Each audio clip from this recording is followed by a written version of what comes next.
English जो depend करता है, छोटी छोटी चीज़ें होती है इंग्लिश में। क्या होती है? छोटी छोटी चीज़ें। अगर वो चीज़ें आपको आती है तो इंग्लिश में कोई प्रॉब्लम नहीं आएगी। मैंने कल 12th वालों को भी बताया था कि एक एस और एम, अगर ये चीज़ आती है ना, ऐसे मतलब क्या? Sentence making. अगर आपको सेंटेंस मेकिंग आती है, मतलब सेंटेंस बनाना आता है, so you can easily understand the English and you can speak English. भाई बोल भी सकते हो, समझ भी सकते हो, लिख भी सकते हो, कुछ भी कर सकते हो, लेकिन उसके लिए भी ज़रूरी है क्या? अब एक सेंटेंस बनता कैसे है? एक सेंटेंस में क्या क्या चीज़ें ज़रूरी होती है? एक सेंटेंस में चीज़ें ज़रूरी होती है बेटा, सब्जेक्ट। क्या होता है? सब्जेक्ट ज़रूरी। उसके बाद होती है हेल्पिंग वर्ब,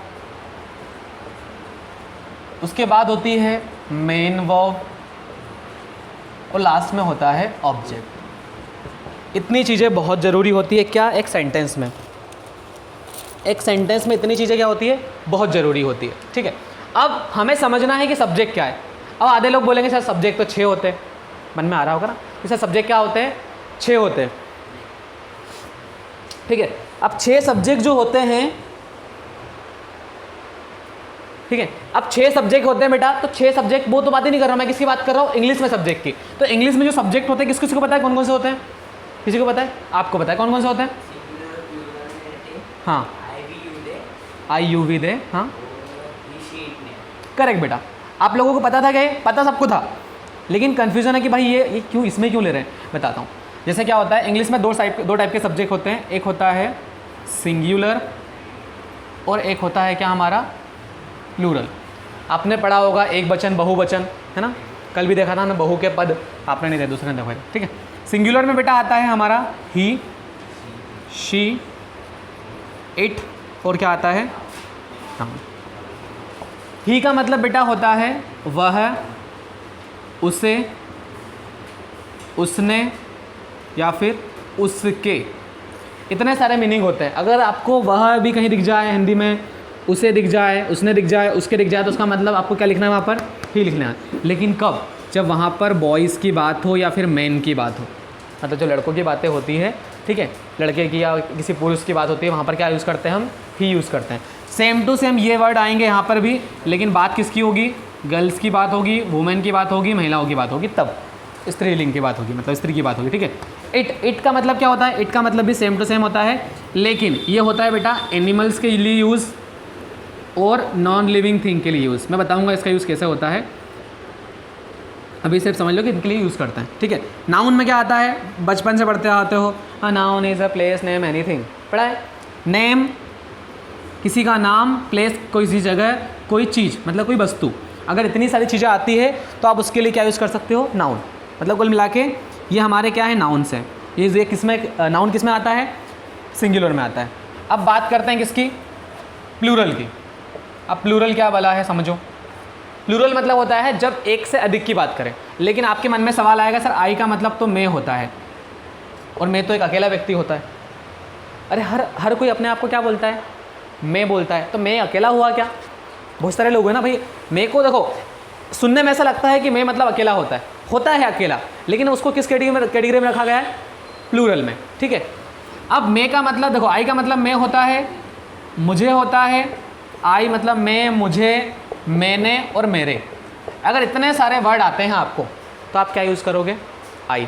ठीक है, आई के बाद आता है हमारे पास यू। यू का मतलब होता है आप, तुम, तुम्हें और तुम्हारे, या फिर आपके भी हो सकता है। ठीक है, यू का मतलब आप, तुम, तुम्हें, तुम्हारे। ठीक है, वी मतलब क्या होता है बेटा? हम, हमें, हमारे, हम, हमें, हमारे। ठीक है, या हमको बोल सकते हो। और दे मतलब होता है वे। जैसे अगर बोला जाए वे स्टूडेंट से मस्ती कर रहे हैं, वे स्टूडेंट है जो अच्छा पढ़ते हैं। ठीक है, तो इस टाइप के जो वर्ड्स होते हैं उनके लिए क्या यूज़ करते हैं हम? दे। अब दे मतलब क्या हो गया? वे। तो वे के अलावा भी इसका वर्ड होता है उन्हें, उनके, उन्हें और उनके। इतनी बात समझ में आपको? पक्का सब्जेक्ट समझ में आ गया। अब आती है बात हेल्पिंग वर्ब की। मैं आपको सारे टेंसेस की हेल्पिंग वर्ब बताता हूँ एक बार में। मैं बताऊंगा टेंस बाद में होता क्या है, लेकिन समझो तो सही हेल्पिंग वर्ब किसकी क्या होती है। मैं नाम शॉर्टकट में लिख रहा हूँ, प्रेजेंट IND मतलब इंडेफिनेट, ठीक है। इसको थोड़ा शॉर्टकट में लिखता हूँ, 3 वर्ड लिखता हूँ उनके। पहला जो टेंस होता है वो होता है PRE प्रेजेंट, IND इंडेफिनेट। इसकी जो हेल्पिंग वर्ब होती है वो क्या होती है, डू डज। भाई हेल्पिंग वर्ब किसको बोलते हैं ये भी समझ लो। हेल्पिंग वर्ब मतलब क्या, जो आपकी हेल्प करें। भाई आपके जो दोस्त होते हैं, फ्रेंड होते हैं, आपकी क्या करते हैं, हेल्प करते हैं, मदद करते हैं, इसलिए क्या हो गया आपके वो हेल्पिंग वर्ब हो गया। लेकिन टेंस में उसकी हेल्पिंग वर्ब या सेंटेंस में हेल्पिंग वर्ब कौन होती है, जो उसकी सेंटेंस बनाने में हेल्प करता है, ठीक है। बताऊंगा उसको कैसे यूज़ करता है, बट पहले देख लो कि क्या होता है। प्रेजेंट इंडिफिनिट की हेल्पिंग वर्ब होती है do does, PAST past indefinite की हेल्पिंग वर्ब होती है क्या, डिड, एंड थर्ड होता है हमारा फ्यूचर। फ्यूचर इंडिफिनिट की हेल्पिंग वर्ब होती है हमारी विल ऑब्लिक सेल। ये आपने कहीं सुना होगा लेकिन इसको डिटेल में नहीं पढ़ा होगा, या फिर आपने ध्यान नहीं दिया होगा, अरे क्या ज़रूरी है, क्वेश्चन आंसर याद कर लो, रट्टा मार लो, एग्जाम में लिख दो, एप्लीकेशन लिख दे, TC लिख दे, हो जाएगा काम खत्म। लेकिन मेन तो यही है, बेसिक तो यही है, यही नहीं आएगा तो आप इंग्लिश बोलोगे कैसे, लिखोगे कैसे, छोटी छोटी चीज़ें हैं, ठीक है। अगला होता है बेटा वापस से प्रेजेंट CON मतलब कंटिन्यूस। प्रेजेंट कंटिन्यूस शॉर्टकट में लिखा है मैंने, इसकी हेल्पिंग वर्ब क्या होती है, इज ए मार्क। इसकी हेल्पिंग वर्ब क्या होती है, इज ए मार्क। अगले वाला जो होता है वो होता है पास्ट, PAST पास्ट, और CON कॉन्टिन्यूस, मतलब शॉर्टकट में लिखा है, आगे बताऊंगा उसको पूरा कैसे। वॉज वर, इसकी हेल्पिंग वर्ब क्या होती है, वॉज वर। 6वें नंबर पर आता है हमारा क्या, फ्यूचर CON कंटिन्यूस। इसकी जो हेल्पिंग होती है क्या होती है, will be oblique shall be. 7वें नंबर पर आता है हमारा प्रेजेंट परफेक्ट। क्या आता है, PRENPER प्रेजेंट परफेक्ट। इसकी हेल्पिंग होती है क्या, has oblique have, has oblique have. 8वें नंबर पे आता है बेटा पास्ट परफेक्ट। क्या आता है, पास्ट परफेक्ट। इसकी हेल्पिंग ऑफ क्या होती है, हैड। 9 नंबर पर आता है क्या हमारा, फ्यूचर परफेक्ट। अब एक बात बता देता हूँ आपको, ऐसा लग रहा हो सर बहुत फास्ट पढ़ा रहे हैं, तो मत सोचो ऐसा, ये चीज़ें इतनी बार रिपीट होगी, बहुत बार रिपीट होगी। अभी मैं सिर्फ बता रहा हूँ कि ये चीज़ होती है। अब ये चीज़ कैसे वर्क करती है, आप लोग कैसे यूज़ करेंगे, वो आपसे ही बुलवाऊंगा, टेंशन क्यों लेते हो आप, ठीक है। फ्यूचर परफेक्ट, इसकी हेल्पिंग होती है विल हैव। एंड 10 नंबर पर आता है बेटा हमारा प्रेजेंट परफेक्ट। थोड़ा शॉर्टकट में लिखते हैं उसको और भी, PRE प्रेजेंट, PER परफेक्ट, और CON continuous. Present perfect continuous, इसकी हेल्पिंग होती है हैज़ ऑब्लिक हैव और प्लस में बीन, जो नागिन वाली बीन होती है ना, वही वाली बीन है, ठीक है। सो देखो यहाँ पर अगला होता है पास्ट, PER मतलब परफेक्ट, और CON मतलब कंटिन्यूस। उसकी हेल्पिंग होती है हेड और बीन। ये किस किस ने सुना है कभी कि ये चीज़ें होती है, आपको पता है, आपको पता है, आती ही चीज़ें, याद आ गई अब तो, है ना, अभी तक याद नहीं आई थी क्या, है ना। चलो ठीक है, थैंक यू सो मच। आगे देखते हैं, इसकी हेल्पिंग होती है बेटा विल हैव बिन। अब हम बात करते हैं, ये तो मैंने आपको सिर्फ टेंसेस की हेल्पिंग वर्ब बताई है, इसका यूज़ कैसे करते हैं वही बताऊंगा, बट अभी इस तरह सब समझा आपने। आपको वर्ब के फॉर्म पता है कितने होते हैं, how many forms of verb, 5 होते हैं, ठीक है। और कोई बताना चाहता है कि कितने फॉर्म होते हैं वर्ब के, 5 होते हैं, 3 होते हैं, ठीक है, सही बोल रहे हैं, 3 भी होते हैं, लेकिन 5 कैसे होते हैं वो बता देता हूँ आपको। देखिए ये जो मेन वर्ब है उसके कुछ फॉर्म होते हैं, जैसे फर्स्ट फॉर्म मान लो, सेकेंड फॉर्म मान लो, थर्ड फॉर्म, फोर्थ फॉर्म, और ये 5th फॉर्म। बेटा जैसे फर्स्ट फॉर्म अगर माने कि गो है, गो मतलब क्या होता है, जाना, गो मतलब क्या होता है, जाना। इसका सेकेंड फॉर्म होता है वेंट, क्या होता है, WENT went, go went, and अगला होगा गोन। अब फोर्थ फॉर्म क्या है, क्या है, ING फॉर्म है। फोर्थ फॉर्म क्या है, कुछ भी नहीं है। अगर फर्स्ट फॉर्म में ING लगा दिया जाए, ये वाली फॉर्म में ING लगा दिया है, तो वो फॉर्म कौन सी बन जाएगी, फोर्थ फॉर्म, मतलब गोइंग। एंड 5th फॉर्म क्या है, 5th फॉर्म वो है जिसमें फर्स्ट फॉर्म में S या ES लगाते हैं, क्या लगाते हैं, S या ES, लेकिन कब, लेकिन कब, वो भी देख लो यहाँ पे, छोटा सा नीचे देखो कि भाई हम यहाँ पर फर्स्ट वर्ब में S कब लगाएंगे, सॉरी ES कब लगाएंगे, जब AEIOU वर्ब के लास्ट में आएगा। जैसे यहाँ पर O आ रहा है, ये क्या है, एक मेन वर्ब है, वर्ब है बोलो, मेन वर्ब बोलो, वर्ब मीनिंग बोलो, मीनिंग बोल दो, कुछ भी बोल दो, ठीक है। जिस वर्ड के पीछे ना आता है उसको हम वर्ब बोलते हैं, मतलब जिसमें कुछ काम होता है, जाने में कुछ काम होता है, एक्शन लगेगी कि नहीं जाने में, जाने में पैर चलेंगे आपके, जाना पड़ेगा कहीं ना कहीं से, कुछ भी जाओगे तो कहीं ना कहीं तो एक्शन होगी एक, जो जिस काम में एक्शन होती है उसको बोलते हैं हम क्या, वर्ब, जब भी कुछ एक्शन होगी। तो देखो अगर यहाँ पे वर्ब इंग्लिश वाले वर्ड में लास्ट में अगर वोवेल्स आते हैं, इसको हम क्या बोलते हैं, वोवेल्स बोलते हैं ना, सुअर मत बोलना, स्वर बोलते हैं, क्या बोलते हैं, स्वर। बहुत सारे बोलते हैं स्वर, नहीं स्वर नहीं है, ये स्वर है, क्या है, स्वर। अगर ए ई आई ओ यू आता है वर्ब के लास्ट में तो आप लगाएंगे इसके साथ क्या, ई एस। जब फिफ्थ फॉर्म यूज़ करेंगे तब, सभी जगह नहीं, जब फिफ्थ फॉर्म लगाएंगे तब। चलिए ठीक है, अगली बात करते हैं। जब आपको बी टू जेड, बी से लेकर जेड तक जो इन 5 वर्ड्स को छोड़कर वर्ड्स हैं उनको क्या बोलते हैं हम, पढ़ा होगा ना अपने क्लासेस में, क्या बोलते हैं, कॉन्सोनेंट बोलते हैं क्या, व्यंजन, खाने वाला व्यंजन नहीं, ठीक है, कॉन्सोनेंट्स बोलते हैं। देखो ये 5 वर्ड जो होते हैं, देखो टोटल लेटर्स कितने होते हैं एबीसीडी में, 26। जो 5 लेटर्स होते हैं उनको क्या बोलते हैं, वॉवेल्स, और जो 21 होते हैं उनको क्या बोलते हैं, कॉन्सोनेंट्स। अगर आपके वर्ड्स में, वर्ब के लास्ट वर्ड में कॉन्सोनेंट आता है तो आप क्या लगाएंगे, ओनली एस लगाएंगे।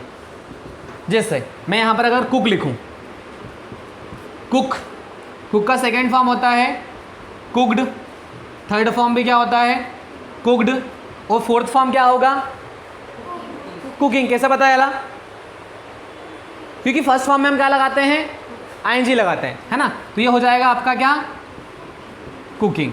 और लास्ट वाला क्या रहेगा, चलो 2 सेकंड रुका, 2 सेकंड, इसको नहीं अपन ने लिखा, लिख देते हैं, ठीक है। जैसे यहाँ पर हमने बताया, मैंने आपको लास्ट वर्ड अगर ओ होगा तो क्या लगाएंगे, यहाँ पर क्या लगाएंगे फिफ्थ फॉर्म में, ई एस लगाएंगे।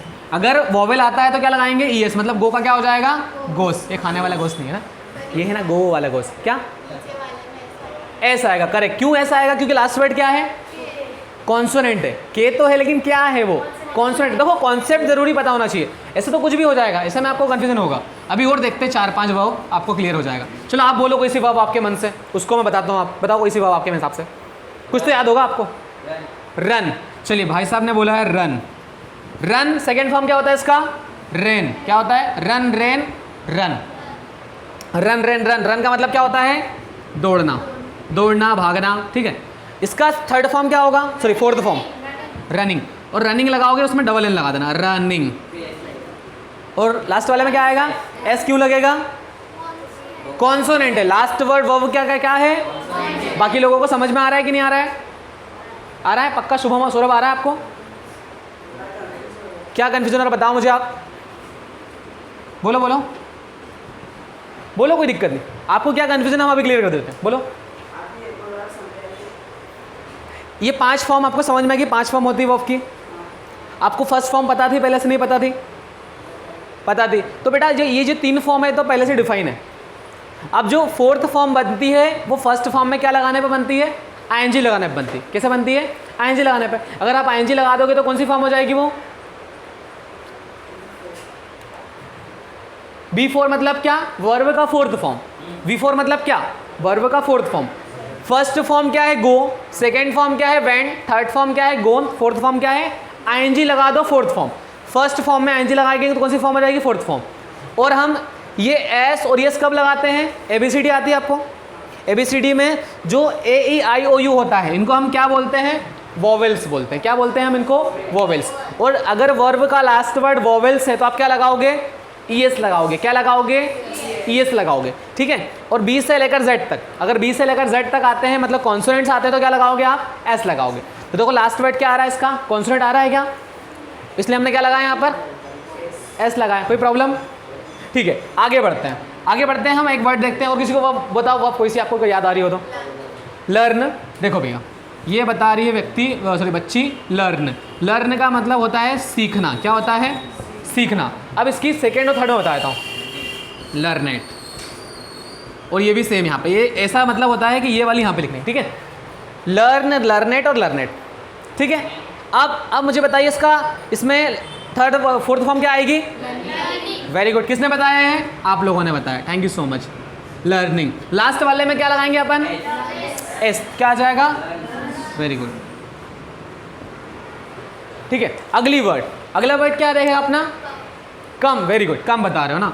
कम का मतलब भैया क्या होता है, आना, है ना। कम मतलब होता है आना। इसका सेकेंड फॉर्म होता है केम। क्या होता है, केम। अब बताता हूँ तो मीनिंग कैसे बनता है, बताता हूँ। कम मतलब होता है आना और केम मतलब आया। क्या बोलेंगे? कम मतलब आना और केम मतलब क्या? आया। और कम मतलब आ चुका। मतलब फर्स्ट फॉर्म का मतलब होता है आना, सेकेंड फॉर्म का मतलब होता है आया, और थर्ड फॉर्म का मतलब होता है आ चुका, और फोर्थ का मतलब आ रहा, और फिफ्थ का मतलब होता है आता है। इजी है। चलो वापस से देखते हैं। गो मतलब क्या होता है? जाना। वेंट मतलब गया। गो मतलब जाना, वेंट मतलब गया, गोन मतलब जा चुका, और गोइंग मतलब जा रहा। जा रहा है नहीं, जा रहा, बस इतना हेरा है बोल सकते हो, दिक्कत नहीं है, लगा देंगे आपके लिए है। गोस मतलब जाता है। ठीक है, चलो ठीक है। अब देखो यहाँ पर कम का first form come, second form came, third form same to same come, और किया यहाँ पे क्या आ जाएगा? कमिंग। लेकिन एक बात बताता हूँ आपको, जब भी लास्ट में आपको ई दिखे, जब भी लास्ट में आपको ई दिखे और आप उसमें आईएनजी लगाने वाले हो, मतलब फोर्थ फॉर्म बनाने वाले हो, तो ई को क्या कर देना है? हटा देना है। ठीक है, तो यहाँ पे आ जाता है कमिंग। और लास्ट वाले में क्या आएगा बेटा, बताओ मुझे? कम्स। यहाँ पे लास्ट वाला वर्ड क्या था? वॉवेल है, तो वॉवेल में क्या लगाएंगे हम? ईएस लगाएंगे।